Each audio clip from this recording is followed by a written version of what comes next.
আবু জাহেল উতবা সাহেবা তোমাকে পাগল কয়, কিন্তু আমি আল্লাহ তোমাকে বলি তুমি পাগল নও, তুমি নিয়ামতওয়ালা নবী। সুবহানাল্লাহ। তোমার উত্তম চরিত্রের সার্টিফিকেট আমি আল্লাহ কসম খেয়ে দিলাম। তুমি হলে খুলুকে আযীমের অধিকারী। খুলুকে আযীম বলা হয় উত্তম চরিত্রের সুপারলেটিভ ডিগ্রি। ইংরেজি গ্রামার যারা কম বেশি বুঝো, সুপারলেটিভ ডিগ্রি বুঝো না? সুপারলেটিভ ডিগ্রি কাকে বলে? সর্বোচ্চ, যার তুলনা নাই, এটাকে ইংরেজি গ্রামারে সুপারলেটিভ ডিগ্রি বলে। খুলুকে আযীম উত্তম চরিত্রের সুপারলেটিভ ডিগ্রি।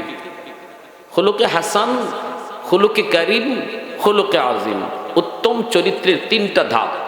এক হলো খুলুকে হাসান, এর পরের ধাপটা হলো খুলুকে কারীম, এর পরের ধাপ সর্বোচ্চ ধাপ খুলুকে আযীম। আল্লাহ বলে, বন্ধু উত্তম চরিত্রের সর্বোচ্চ ধাপ আমি আল্লাহ তোমাকে বানাইছি। সুবহানাল্লাহ। খুলুকে হাসান, খুলুকে কারীম, খুলুকে হাসান কারে বলে? উত্তম চরিত্র খুলুকে হাসান বলা হয় কেউ আপনাকে গালি দিছে, আপনি গালির জবাব গালি দিয়ে দিলেন না, বরং তারে মাফ করে দিলেন, এটা হলো উত্তম চরিত্র, যার নাম হলো খুলুকে হাসান। এর চেয়েও আরো ভালো একটা চরিত্র আছে, এর চেয়ে উত্তম আরেকটা চরিত্র আছে। সেটা কি? কই গালি আমাকে দিছে, আমি তারে গালি দেই নাই, শুধু গালি দেই নাই তা না, বরং তার হেদায়েতের জন্য আল্লাহর কাছে দোয়া করা। জোরে কন্যা সুবহানাল্লাহ। খুলুকে হাসান বলা হয় সমানে সমানে যদি কেউ বদলা নেয় তাহলে খুলুকে হাসান হয়। গালি তুমি আমাকে দিছো, আমিও তোমাকে সমানে সমানে গালি দিলাম, এটাও ভালো, এটা খারাপ না, সমান সমান। তুমি আমারে একটা মারছো, আমিও তোমারে একটা মারলাম, শরীয়তে এর অনুমতি আছে। তুমি আমারে যদ্দুর গালি দিছো অদ্দুর গালি আমি তোমাকে দিলাম, এই অনুমতিটা শরীয়তে দেয়। কিন্তু এর চেয়েও উত্তম একটা চরিত্র হলো খুলুকে কারীম। সেটা হলো না, আমি বদলা নেওয়ার ক্ষমতা আমার ছিল, সমানে সমানে নিলাম না, ক্ষমতা আমার ছিল। তুই যদ্দুর কইছো অদ্দুর তোরে আমিও কইতে পারি, যদ্দুর মারছো তুই অদ্দুর আমিও তোরে মারতে পারি, এরপরও তোরে মারলাম না, এরপরও তোরে কইলাম না, যা তোরে মাফ করে দিলাম। এটা হলো দ্বিতীয় স্তর। এর চেয়েও উত্তম স্তরটা হলো খুলুকে আযীম। সেটা হলো না, যা তোরে মাফ করছি তা শুধু তা না, মাফ করে দিছি শুধু তা না, বরং তোর হেদায়েতের জন্য, বরং তোরে আল্লাহ যেন জান্নাত দেয় এজন্য তোর জন্য দোয়া করব। সুবহানাল্লাহ। এই গুণটা ছিল আমার আপনার নবীর গুণ, এই আখলাক ছিল আমার আপনার নবীর আখলাক। আল্লাহু আকবার, জোরে কও। আমার নবী রহমতের নবী, মায়ার নবীকে তায়েববাসী মারে, নবীজি মাইর খায়া কয় আল্লাহ এরা বুঝে না, এদেরকে বুঝ দাও। আল্লাহ নবী কয় আল্লাহ তুমি এদের উপর রাগ কইরো না, এদেরকে মাইরো না, এদেরকে ধইরো না, এদের উপরে কোনো আযাব দিও না, এরা বুঝছে না, আল্লাহ এদেরকে মাফ কইরা দাও। আমি নবীও মাফ কইরা দিছি, শুধু মাফ কইরা দিছি তা না, তুমি এদেরকে জান্নাতি বানায়া দাও। আল্লাহ আমার কম বুঝে না, আমার কম বুঝে না, আমার কম বুঝে না। এজন্যই মায়ের নবী দয়ের নবী কয়, সকল নবীকে আল্লাহ পাক একটা স্পেশাল দোয়া দিয়েছেন, লিকুল্লি নাবিয়্যিন দাওয়াতুম মুস্তাজাবাতুন ফাতাআজ্জালা কুল্লু নাবিয়্যিন দাওয়াতাহু ওয়া ইন্নী ইখতাবাতু দাওয়াতি শাফাআতাল লিউম্মতি। সকল নবীকে আল্লাহ পাক একটা স্পেশাল দোয়া দিয়েছেন, এই স্পেশাল দোয়াটা আল্লাহ কবুল করবেন, গ্যারান্টিও দিয়েছেন। সব নবীকে আল্লাহ জানাইছে, ও আদম পয়গম্বর শোনো, একটা দোয়া তোমাকে আমি আল্লাহ স্পেশাল দিলাম, যে কোনো মুহূর্তে তুমি এই দোয়াটা চাইবা আমি কবুল করে নিব। নূহ নবীকে আল্লাহ পাক এই সুযোগটা দিছেন, ইব্রাহিম নবীরও এই সুযোগ দিছেন। সকল নবীকে আল্লাহ একটা দোয়া কবুলের গ্যারান্টি দিয়ে দিছেন। নবী বলেন, আমার আপনার নবী বলেন, ওই দোয়াটা সকল নবী দুনিয়াতে চাইয়া তারা নিয়ে গেছেন, সকল নবী দুনিয়াতে এই দোয়াটা চাইয়া তারা নিয়ে গেছেন, কিন্তু আমি নবী এই দোয়াটা দুনিয়াতে চাই নাই। তায়েফের জমিনে আমার রক্ত ঝরেছে, উহুদের ময়দানে আমার দান শহীদ হয়েছে, তবু আমি এই দোয়াটা আল্লাহর কাছে করি নাই। আমি এই দোয়াটা আমার অন্তরের ভিতরে লুকায় রাখছি। কিয়ামতের ময়দানে আমার উম্মত যখন বিপদে পড়বে তখন আমি ওই দোয়াটার উসিলায় উম্মতের মুক্তি চাইব। আওয়াজ দিয়া কও না যুবক সুবহানাল্লাহ, আর জোরে সুবহানাল্লাহ।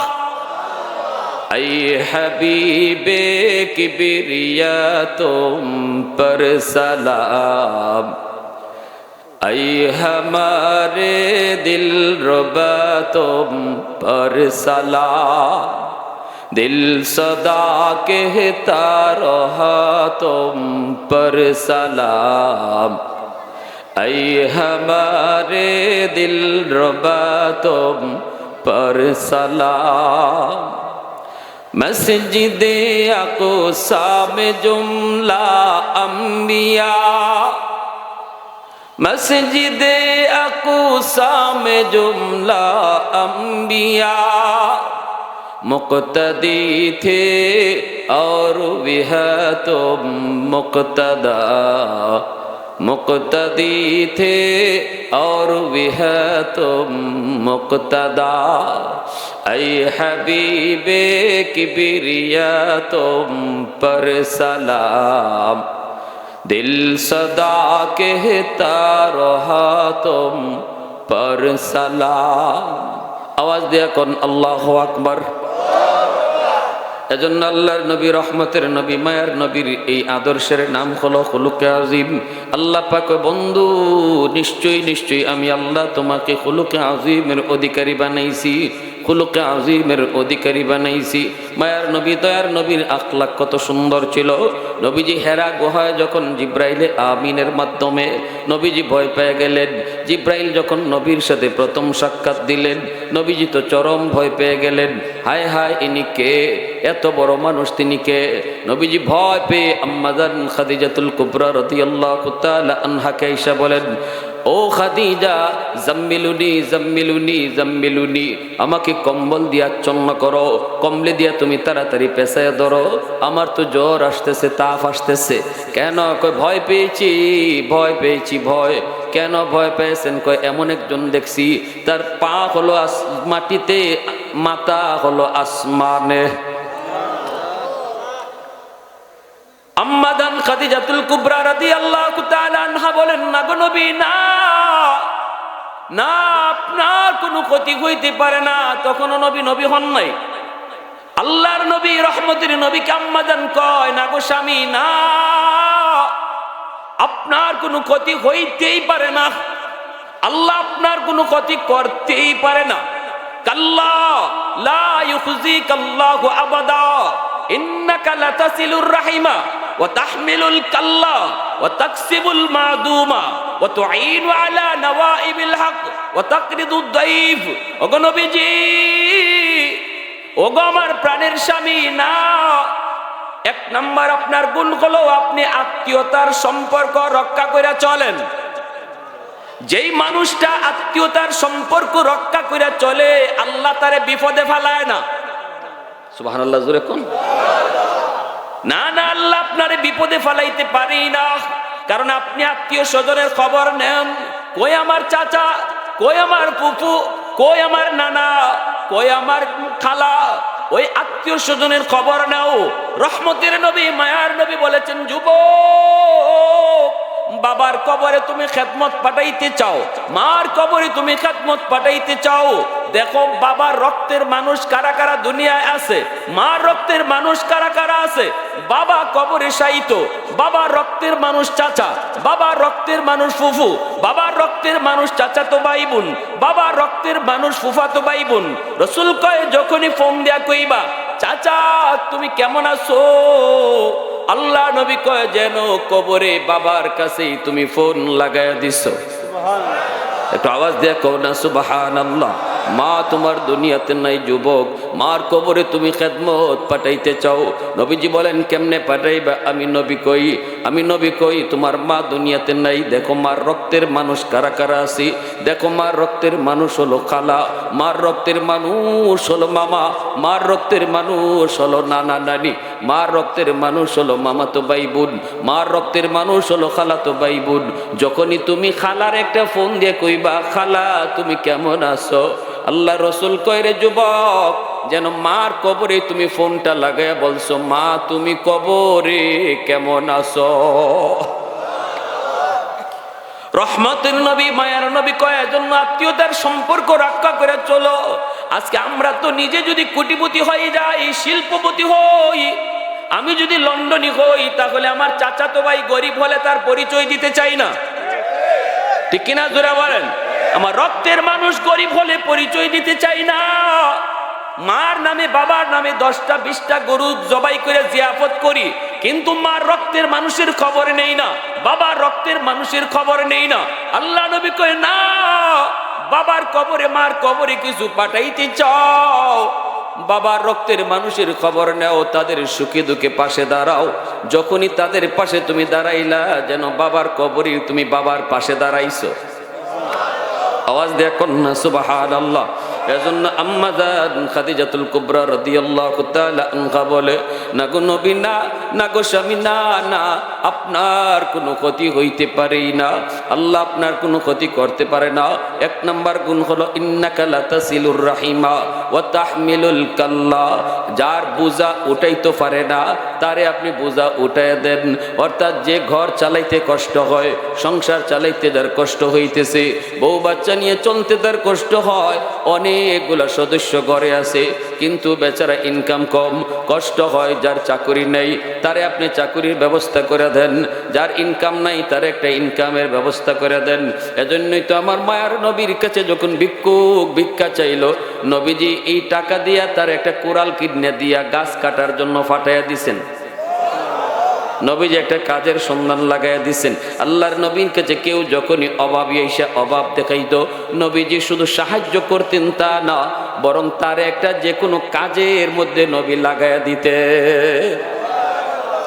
এজন্য আম্মা জান কয় না গো নবী, এই গুণ যার আছে তারে আল্লাহ দুনিয়াতে বিপদে ফালাইতেই পারে না, তার উপরে বিপদ আসতেই পারে না, কারণ তার পিছনে মানুষের দোয়া আছে, ঠিক না জোরে কোন? মানুষের অন্তরের দোয়া আসমানি জমিনি গজব থেকে বাঁচায়। মানুষের দোয়া তোমাকে গজব থেকে বাঁচায়, আযাব থেকে বাঁচায়, অ্যাক্সিডেন্ট থেকে বাঁচায়, টাটা ফোড়া থেকে বাঁচায়, হাত ভেঙে যাওয়া থেকে বাঁচায়, পা ভেঙে দেওয়া থেকে বাঁচায়। আল্লাহ নবী রহমতের নবীর ব্যাপারে আম্মা জান খাদিজাতুল কুবরা রাদিয়াল্লাহু তাআলা আনহা এই কথাটাই বলতেছেন না গো নবী না, না গো প্রাণের স্বামী না। দ্বিতীয় গুণ হলো আপনি যে সংসার চালাইতে পারে না তারে আপনি চলার ব্যবস্থা করে দেন। ও তাহমিলুল কাল্লা ও তাকসিবুল মাদুমা, যার কাপড় নাই যার বস্ত্র নাই তার কাপড়ের ব্যবস্থা করেন। ও তাকরিদুদ দাইফা, আপনি মেহমানদারি করেন, মেহমানদারি করেন, মেহমানদারি করেন। আমার রসুল মেহমান ছাড়া খানা খাইতেন না।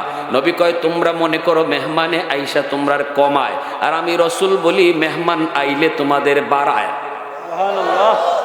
মান আরাদা আইয়াবসুতার রিজকা ফালইউকরিম দাইফা। আমি আপনি দেখি মেওয়ান আইছে তো আমার কমছে, 1000 টাকা 2000 টাকা দিয়া বাজার করে আইনা বল মাছ খাওয়ানি লাগছে, এটা আমরা দেখি আমরার চোখে। আর আল্লাহর রসুল বলেন যে আমি রসুল বলতেছি কমছে না, বরং হে আইয়া তোমারে বাড়াইয়া দেয়া গেছে। এবার কোন আমরার দেখা ঠিক না আমার নবীর দেখা ঠিক? নবীর দেখা ঠিক। জোরে বলেন। ইব্রাহিম খলিল মেহমান ছাড়া খানাই খাইতেন না, খানাই খাইতেন না। একদিন মেহমান ফান না, সারাদিন না খাইয়া, পরের দিনও মেহমান নাই, এর পরের দিনও না খাইয়া, এর পরের দিনও মেহমান ফান না, পরের দিনও না খাইয়া, 3 দিন হয়ে গেছি আজকে না খাইয়া। আল্লাহ কয় জিব্রাইল তাড়াতাড়ি যাও, মানুষের সুরত দইরা আরো 2 জন ফেরেশতা লইয়া যাও, 3 জন মানুষের সুরত দইরা আমার বন্ধুর বাড়িত মেহমানও, আমার বন্ধু মেহমান না পাওনে খানাই খায় না। জোরে কন্যা সুবহানাল্লাহ। আল্লাহ কত বড় গুণ ছিল ইব্রাহিম খলিলের মেহমানদারির। ফেরেশতা তিনজন আইসা হাজির মেহমান হিসাবে। ইব্রাহিম খলিল তো মহা খুশি, মেহমান পাইয়া তিনি 3 দিন পরে খানা খাইতে বইছেন। মেহমান লইয়া খানা খাইতে বইছেন। এইবার এক প্লেট তো একটা সুন্নতি খাবার, খাঞ্চার মধ্যে খানা নিয়ে বসছেন। ইব্রাহিম খলিল খানা খাইতেছেন। 3 জন ফেরেশতা, এরা তো খানা খাওয়া চিনে নই না। খানা খাওন ফেরেশতারা খানা খাওয়া চিনুননি। ফেরেশতার ফেটই নাই, খাওন লাগেও না, বিয়া শাদিও লাগে না, বউ বাচ্চাও লাগে না। ফেরেশতারা আল্লাহ বানাইছে এইভাবে। 3 জন ফেরেশতা আসছেন তো ওনারে মূলত খাওয়াইবার লাগি, নিজেরা খাইবার লাগি না। এনারা বইছেন প্লেটও, আত নাড়াচাড়া করতেছেন, খানা এমনি নড়াচড়া করেন, বুঝাইতেছেন খানা খাইতেছেন। আর ইব্রাহিম খলিল মূলত খাওয়াইবার লাগে আইসেন। আর ইব্রাহিম খলিল তিনি খানা তো খাইতেছে, ইনি মনে করছেন মেহমানরা তো খাইতেছে। ওই 3 দিনে যার খাওয়ান নাই তার সামনে খাওয়া নাইলে কেডায় দারো খায় না খায় ইতা উস্তাক বনি। আমরা রমজান মাসও সারা দিন খাই না, এর দূরে খালি, বেশি তো না, সকাল থেকে নিয়ে সন্ধ্যা পর্যন্ত খানা হয় না। ইফতারের সময় মনে হয় সব আমার একলাই লাগবো, আবার মানুষ ডাকে লাগে ইরম ব্যবসা ইরম হয়নি না, হয় না মানুষকে লাগে এটা তো আমার একলাই লাগবো। কারণ এই সময় বাপটা ইরম থাকে, পরে দেখা যায় 5 মিনিট খাওয়ার পরে না রে আর চলে না, আরো ডাকো, কখন কয় মানুষ ডাকো। প্রথম তো বাপ এরকম যে আমার একলাই লাগবো। এখন ইব্রাহিম খলিল ইনি তো খানা খাইতেছেন আর হুশ নাই। ওইদিকে পর্দার আড়াল থেকে ওনার বিবি সারা, পর্দার আড়াল থেকে তিনি একটু লক্ষ্য করে দেখেন 3 জন মেহমান খালি হাত নাড়াচাড়া করে, খানা খায় না। পর্দার আড়াল থেকে বিবি সাহেব ডাক দিয়ে কই, স্বামী গো, ও স্বামী, আপনি যে খাইতাছেন একবারে চোখ মুজ্জা, মেহমানে খায় কি খায় না একটু খবর আছে এডি? ইব্রাহিম খলিল বিবির আওয়াজ পেয়ে তিনি মেহমানের দিকে তাকায় দেখেন, মেহমানটা খালি মুস্কি আসে, খানা খায় না, খালি হাত নাড়াচাড়া করে। ইব্রাহিম খলিল কয়, কি ব্যাপার ভাই? ও ভাই কি ব্যাপার, তরকারি জাল বেশি হয়েছে নাকি, লবণ কম হয়েছে না বেশি হয়েছে নাকি? ফেরেশতারা তো মুস্কি আসে, কথা কয় না। ইব্রাহিম খলিল খালি ভাই সমস্যাটা কি তা কর না, কারণ আমরা তো ইরম তরকারি যদি একটু লবণ বেশি হয় অথবা তরকারি যদি জাল একটু বেশি হয় তাহলেই তো আমাদের টেম্পার গরম, ঠিক না? হ্যাঁ, তখন দেখা যায় ঘরের বিবি সাহেবের উপরে বাংলা গাইল আসেনি না নাই? হ্যাঁ, মাহমুদুল হাসান দেওবন্দি রহমতুল্লাহ গেলে ইনার ইন্তেকালের পরে স্বপ্ন যুগে কয়েকজন আল্লাহর ওলি দেখছেন, দেখিয়া কোন আল্লাহ গো আল্লাহর ওলি, আপনার সাথে কবরে আচরণ কেমন হয়েছে? ইনি কয় ধরা খাইল ইসলাম, আল্লাহ বাঁচাইছে। বলে কি কেন লাগে? কয় একটা আমল।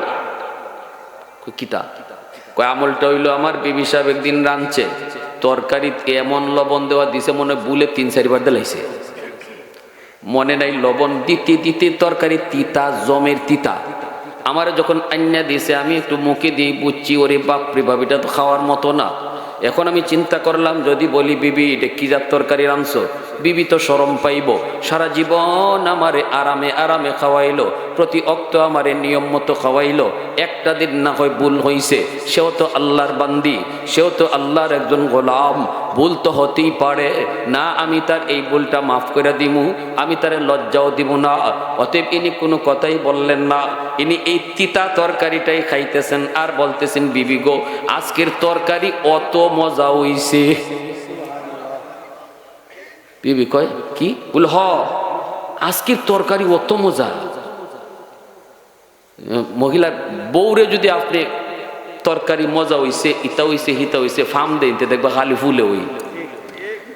এজন্য হাদিসে আইছে গরো খালি ফার্ম দিতায়। আপনারা আসুন, আপনি যতই কেন দিবা অতই আপনার লাভ, তো এটা আপনার লাভ। এই কারণে আপনি কইতা, ও তো মাইকটা বন্ধ করে কইলে ভালো আছে। এখন তো আপনারা কি কইলে হুজুরে শিখাই দিচ্ছেন তো ফার্ম দিবার লাগে। এখন ওই টাইম খালি কই এত মজা হইছে, অত মজা নি, অত মজা নি। তো এখন উনি ভাবতেছেন যে এখন যে আমি মজা মজা কইয়া খাইতাছি, ফাতিলের তরকারি তো আরো রইছে, আমার বিবি সাহেব যখন পরে তরকারি খাইবো, খাইয়া যখন দেখবো ওরে আল্লাহ রে, এ তো এমন তিতার তিতা, এই তিতা তরকারি রে আমার জানের জানে কইছুন মজা, হাই রে, তখন তো শরম আরো বেশি পাইবো, মনে করবো আমি ঠাট্টা করছি, মস্কারি করছি। ইতার লাগে তাই কোন কি দাও বিবি, তরকারি আরো আসেনি পাতিল, তখন কোন মাতে রাখছিলাম একটু আমার লাগে, আরেকদিন তুমি খাইও নি কেন আমারে দিলাও। উদ্দেশ্য হইল বিবিরে আর খাইবার লাগে দিতা হই না, যাতে বিবি সাহেব টেরই না পায়। সুবহানাল্লাহ জোরে কোন মা। কুশিয়ার আর কুল ইসলামী যুব সংঘ বোঝা যায় সবের আদর্শ আমরা এইরকম আদর্শ, আমরা এরকম আদর্শ হইলে তো আল্লাহ রহমতে দেশটা আমনি সুন্দর হয়ে যেত, গড়টা জান্নাতি গড় হয়ে যেত। আমরা তো যদি আইসা দেখি এখনো তরকারি রান্দা হইছে না, সারাদিন আসি অফিস থেকে অথবা দোকান থেকে অথবা আওয়ার থেকে, এই যদি কইছি কিতা ব্যাপার রান্দা হইছিনি, যদি খালি ম্যাডামে কয় আর একটু সময় বাকি আছে, ওই ওই টের তো পাও না, একটু আল বাইয়া গে দেখো, ওরা বইয়া বইয়া কত জাতের মাছ যে আমরা বাইরে বইস, বাপরে বাপ, এই সময় যে কত জাতের মাছ, বেচারি একবারে মুখ লুকাইয়া শরমে শেষ। তো দেখা যায় তাই খুঁজে শুনতে আরেকদিন তুমি খাইও নি, আজকে দিলাও বাকিটা আমারে। বিবি সাহেব তো খুশি, আল্লাহ জামাই যদি কয় যে মজা হইছে, তাহলে তো ফাতিলের সব তরকারি বিবি দিতে রাজি আছে, ঠিক না নি? তারা তো এটাই চায়। হ্যাঁ, এজন্য আমরাও কোনানো খাইয়া গে কই আল্লাহ আল্লাহ ঘরে তুমি রহমত দিও, বরকত দিও, তরকারিটা বড় মজা হইছে। মহিলারা মজা হইছে কইলে পরে এরা খুব খুশি হয়, বেটি আফসোসের ঘরে সারা জীবন জামাইরে খাওয়াই, একদিনও কইল না মজা হইছে, আজকে হুজুরে একদিন খাইয়ে মজা হইছে। ইতা করেন না, এরম কিপটামি আপনারা করেন না, এরম কিপটামি করেন না। যেদিন ভালো হইব এদিন সুন্দর করে কইব বিবি আজকে দেখ তরকারিটা অনেক স্বাদ লাগছে, মজা হয়েছে, আর কিছু মজা না হইলেও কইও, তা কোন লাগে কইলে পরে তার উৎসাহ বাড়বো, তার আগ্রহ বাড়বো, বুঝবো যে আমার জামাই আমার স্বামী আমারে ভালোবাসে, মহব্বত করে, ঠিক না নি? আরেকজন বউয়ের যদি প্রশংসা করো, মহিলারা কিন্তু একজনেরটা আরেকজনের প্রশংসা শুনতে পারে না। যদি খালি কোনোদিন কইলেন আপনি আরে আল্লাহ আজকে যে বাবির ঘরে দাওয়াত খাইলাম যে মজা হইছে, তে লাগছে আগুন, তে লাগছে আগুন। মহিলারা কিন্তু একজনের এক মহিলা আরেক মহিলার গুণ শুনতে পারে না। অতএব প্রশংসা করবা খালি গড় ঠেল্লা করবা, সাইরা না হইলে আটা না কইবা, আটা না হইলে এক টেকা দেখবা গড় অটো জান্নাতি গড় হয়ে গেছে। স্বামী স্ত্রীর ভিতরে মহব্বত আল্লাহ বাড়াইয়া দিছে। প্রেম ভালোবাসা বিয়ার আগে না পরে? মাতে না গো, মাথা নিচে দিতে রাখছে। ভালোবাসা প্রেম বিয়ার আগে না পরে? আরো জোরে খাও। বিয়ার আগে যদি হয় এটা খালি খান্দায়, আর বিয়ার পরে যদি হয় তা খালি আশায়, খান্দন লাগে না। আমরা রূপ দুইটা কথা কই, ঠিক কিনা জোরে কর। আগুন লাগছে শেরপুর, পানি লিয়া যাও ফরিদপুর, জীবনে আগুন নিবনি, কোনোদিনই নিপতো না। একটু মজা করতেছি, রাত বেশি তো, নাইলে আপনারা ঘুমাইব। মনোযোগ আছে সবার? কার কার আছে একটু হাত উঠে আল্লাহরা দেখান। আল্লাহ তুমি কবুল করো।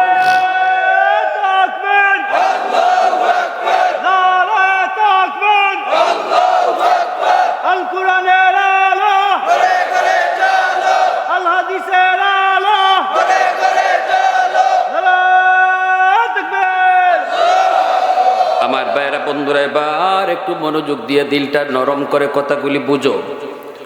ইব্রাহিম খলিল, ও ভাইরা বন্ধুরা, ওই যে মাহমুদুল হাসান দেওবন্দি রহমতুল্লাহ আলাইহি পাতিলের সবগুলা তরকারি খেয়ে ফেলেছিলেন, বিবিকে বিন্দু পরিমাণ যেন লজ্জা না পায়। এজন্য আল্লাহর ওলি কয়, কবরে যাওয়ার পর আল্লাহ কয় মাহমুদুল হাসান জীবন ভর তুমি হাদিস পড়াইছো, হাদিস আমি আল্লাহ তোমার সিনায় দিছি, তুমি এর হক আদায় করছো, বিনিময় আমি আল্লাহর কাছে উত্তমটা পাওয়ার মতো কিছু নাই, তবে উত্তম বিনিময় তুমি পেয়ে গেছো।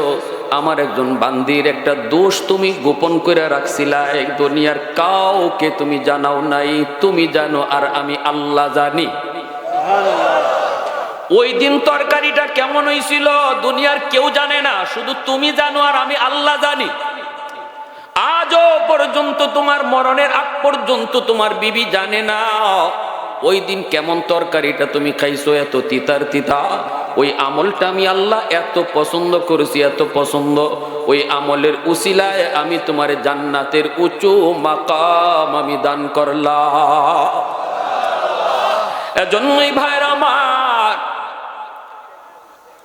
আল্লাহর খলিল ইব্রাহিম তিনি ফেরেশতাদেরকে বলেন ভাই তোমরা সমস্যা পাইছো নাকি তরকারিতে, জাল বেশি নাকি লবণ কম নাকি একটু কও। ফেরেশতারা এইবার তখন পরিচয় দেয়, ওগো আল্লাহর খলিল আমরা মানুষ না, আমরা নূরের তৈরি ফেরেশতা, আমরা খাইতে আসি নাই, আপনারে খাওয়াইতে আইছি। আজকে 3 দিন হয়ে যায়, 3 দিন হয়ে যায়, এই 3 দিনের ভিতরে আপনি মেহমান পান না, বিদায় আপনি খানা খান না। আল্লাহ আমাদেরকে মানুষ রূপে পাঠাইছে আপনারে খানা খাওয়াইবার লাগি। আল্লাহু আকবার, জোরে বলেন।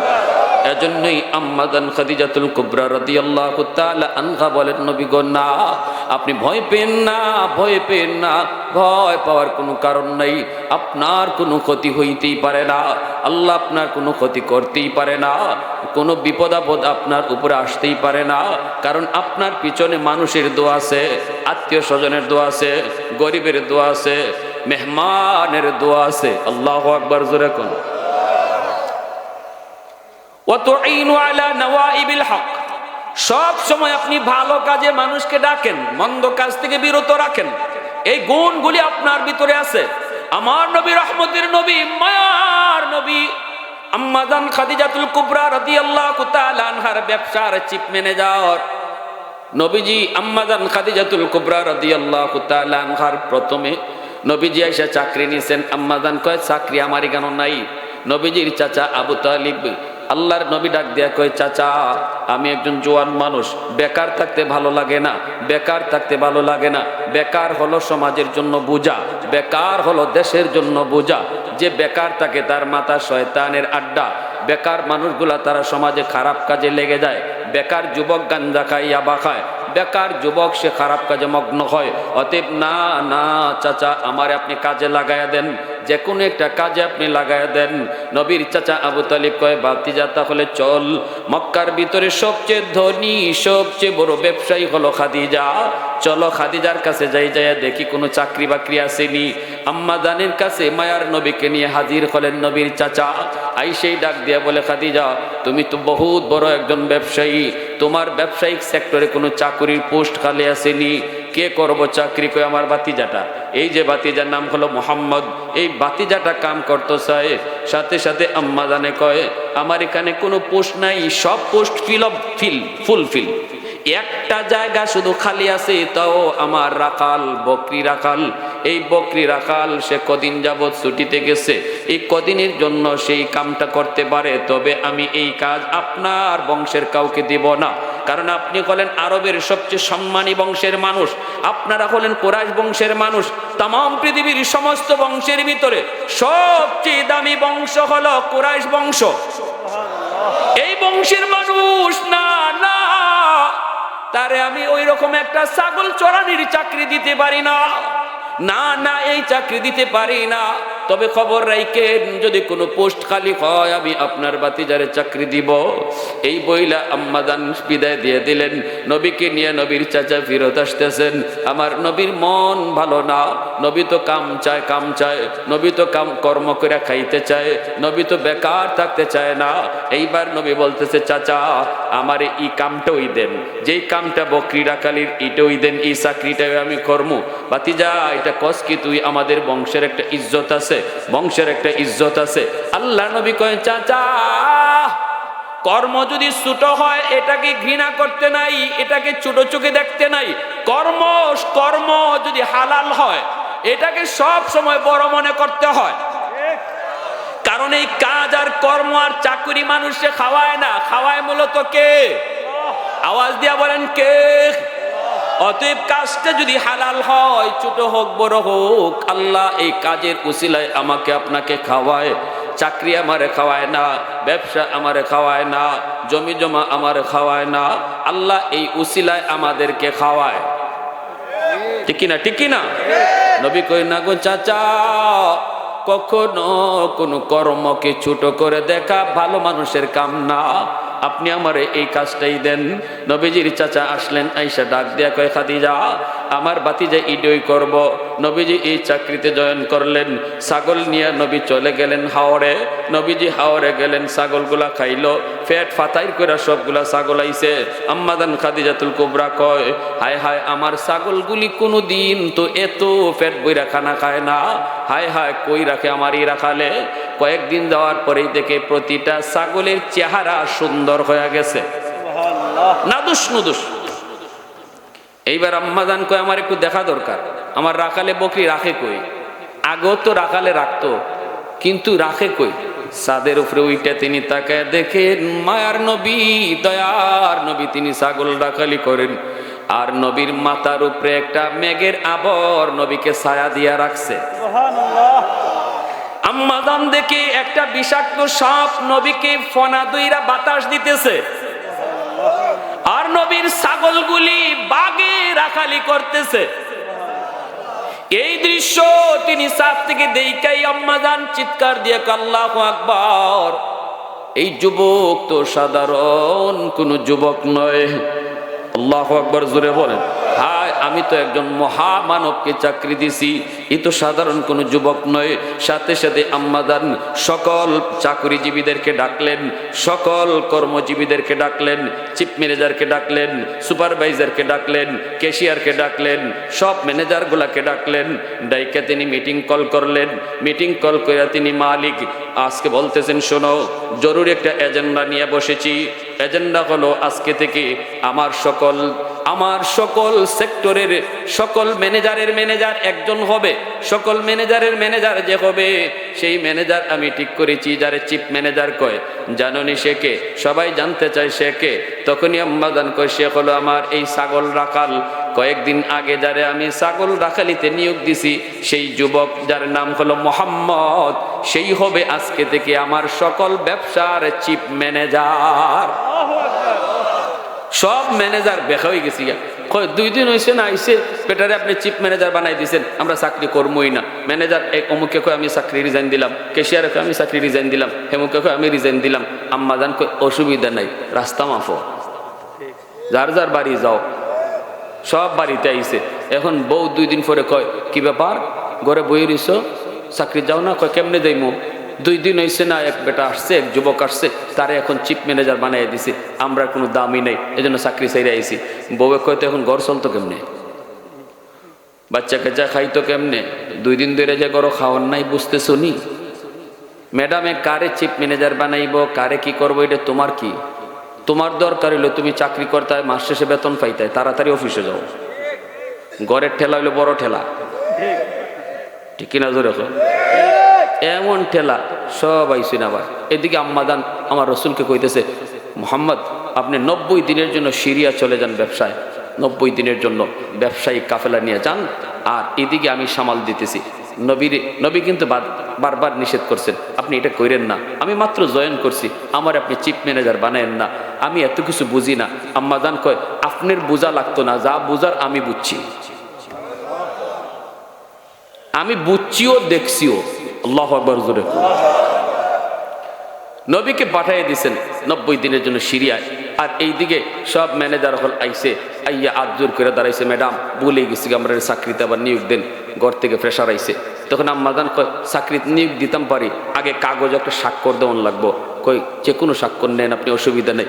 আম্মাজান কই, কাগজে লেখো আমার চিফ ম্যানেজার যে কোনো সিদ্ধান্ত নিতে পারে, তোমরা চুচা করতে পারবা না, একটা আওয়াজ করতে পারবে না। আমার চিফ ম্যানেজার যা সিদ্ধান্ত দিবে তার ব্যাপারে বিন্দু পরিমাণ আওয়াজ চলবে না। সবাই স্বাক্ষর দিয়া একবারে গাড়াইয়া পরে সব লাইনে আবার চাকরিতে নিয়োগ দিছেন।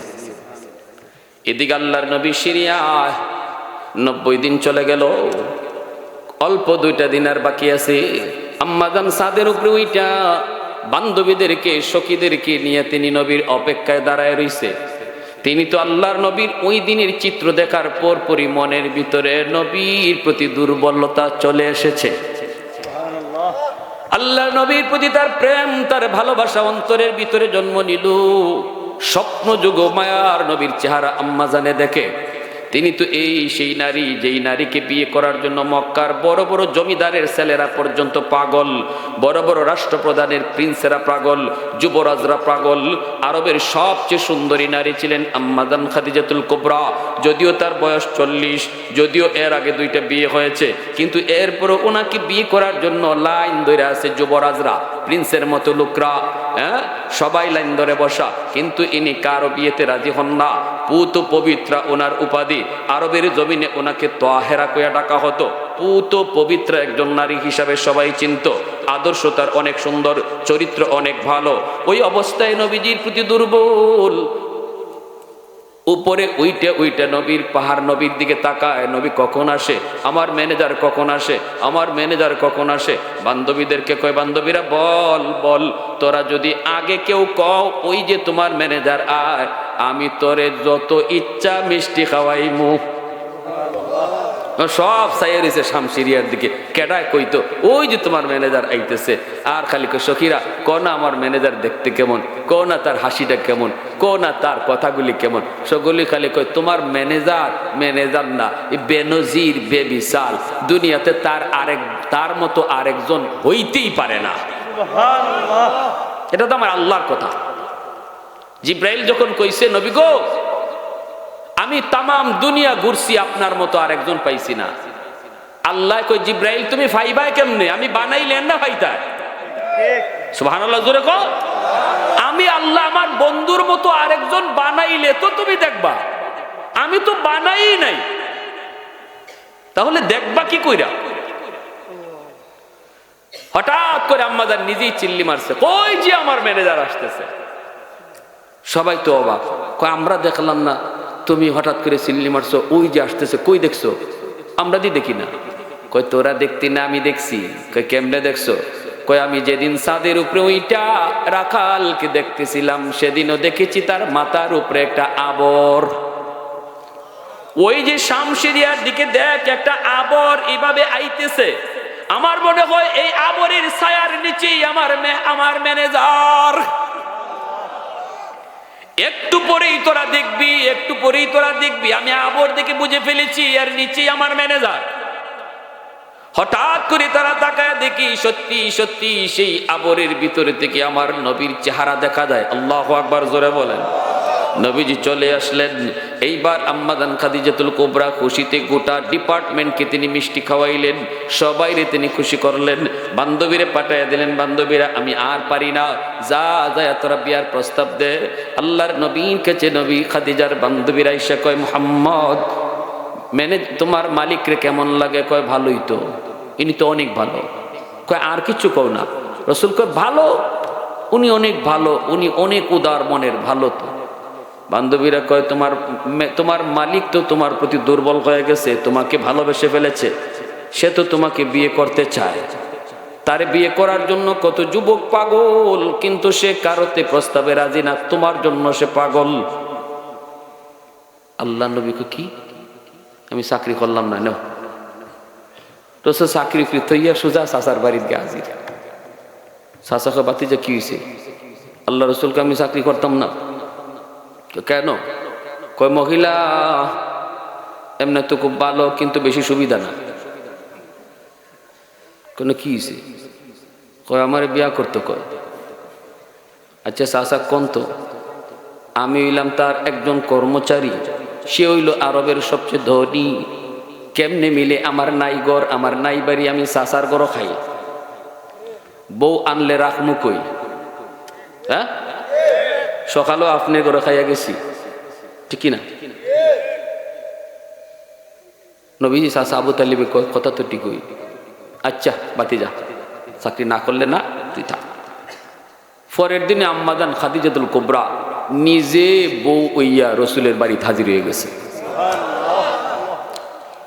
নবীজির চাচা আবু তালিব কয়, খাদিজা কি উদ্দেশ্য নিয়া? আম্মাজান কয় আমি ভিক্ষা নিতে এসেছি, ভিক্ষা চাইতে এসেছি। নবীজির চাচা আবু তালিব কয় আমার কাছে তোমাকে দেওয়ার মতো তো ভিক্ষা নাই, তুমি তো আরবের সবচেয়ে ধনী, আমি তোমাকে কি দিব? আম্মাজান কয় আছে, আমি আপনার ভাতিজা মুহাম্মদকে ভিক্ষা চাই। আপনি যদি আমাকে আপনার ভাতিজার বউ বানায় নেন আর আপনার বাড়ির উঠানটা ঝাড়ু দেওয়ার সুযোগ দেন, আমি নিজের ধন্য মনে করব। নবীজির চাচা আবু তালিব তিনি তো অবাক হয়ে গেলেন। প্রথমে তিনি বিশ্বাসই করেন নাই। আসলে ঘটনাটা এমন হইতে পারে। খুশিতে নবীর চাচা খুশি, বলতেছে ঠিক আছে একটু দাঁড়াও, আমার ভাতিজার একটু জিগাইয়াই। আল্লাহর নবীর কাছে চাচা ঈশা কয়, চাচা রে, ও বাবা, বাজান বাজান, খাদিজা আইসি নিজেই, ও বাজান বাজান, এবার ফিরায় দিস না। এমন কপাল কয়জনের আছে? এই কপাল কয়জনের আছে? বাবা তুই রাজি হয়ে যা। আল্লাহ নবী রহমতের নবী কয়, চাচা আমি রাজি ওইমু, তবে কিছু শর্ত আছে। নবীজির চাচা এসে কয়, খাদিজা আমার ভাতিজা রাজি হইছে, তবে শর্ত আছে। আম্মা জান কয়, শর্ত একটা না দুইটা না 100টা দিলেও রাজি। চাচা ঈশা কয়, ভাতিজা খাদিজার শর্ত 100 দিলেও রাজি, কয়টা তুমি দিবা? নবী কয় 3টা।